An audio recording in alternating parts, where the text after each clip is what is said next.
Bom dia, galera do sexto ano. Hoje nós vamos então dar uma recapitulada sobre acentuação gráfica, assunto que nós iniciamos antes dessa paralisação. E agora eu só queria retomar com vocês, então, no caderno de atividades, nas páginas 28 e 29, nós temos o resumo das palavras que são acentuadas na língua portuguesa. Um exemplo, vocês se lembram bem que nós falamos sobre monossílabas. Monossílabas são palavras que contêm somente uma sílaba e elas são acentuadas quando são tônicas, porque nós podemos separá-las em dois grupos, as átonas e as tônicas.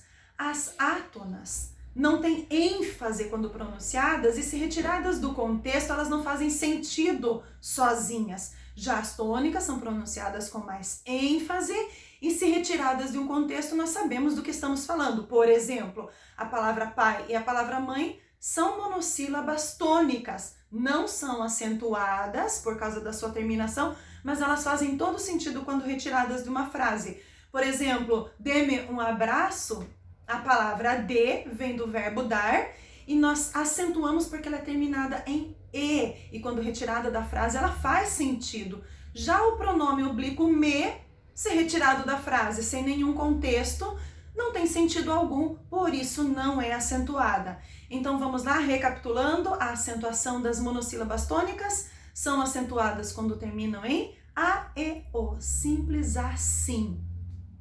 Depois nós vimos as oxítonas. As palavras oxítonas são acentuadas quando terminam em a, e, o, em, ens e o não. Lembram disso? Nós fizemos até uma musiquinha para as oxítonas.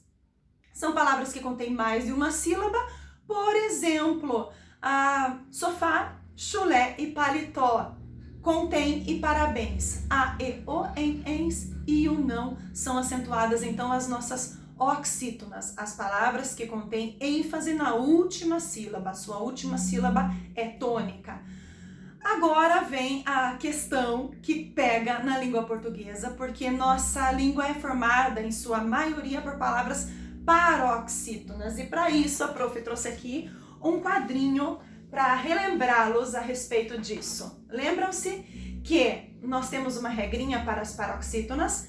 Elas, quando terminam em lux, ps, ditongo, ão, são acentuadas, ou seja, paroxítonas são as palavras que têm ênfase na penúltima sílaba, mas só serão acentuadas quando tiverem essas terminações, por exemplo, i, is e do u, uns. Para isso, nós temos alguns exercícios na apostila para vocês recapitularem quanto a esta acentuação. Mas a regrinha é muito simples. Por exemplo, caráter, nós temos aqui terminada em R, e assim fácil, nós temos uma palavra terminada em L. Difíceis, nós temos uma palavra terminada em ditongo e tantas outras da nossa língua que nós acabamos deixando sem acentuação e incorremos em erro quanto à norma padrão da língua portuguesa. Já as proparoxítonas, que a prof diz que são o amor da minha vida, porque a regra é muito simples. Todas as proparoxítonas são acentuadas. Simples assim. Então, quando você tiver uma palavra que tem ênfase na antepenúltima sílaba, por exemplo, crônica, tóxico, a própria palavra ênfase e matemática, nós temos então palavras proparoxítonas e elas necessariamente precisam ser acentuadas. Essa é a regra básica de acentuação de todas as palavras da língua portuguesa. Temos ainda umas outras construções quanto a hiatos, mas isso nós deixamos para um outro momento. A prof gostaria então que vocês fizessem as páginas que se seguem do caderno de atividades, que são as páginas 30, 31 e 32 do CAP, e depois nós corrigimos. Mas é muito simples e eu espero que vocês tenham entendido, ou melhor, recapitulado aquilo que nós já vimos em sala. Tenham um bom dia.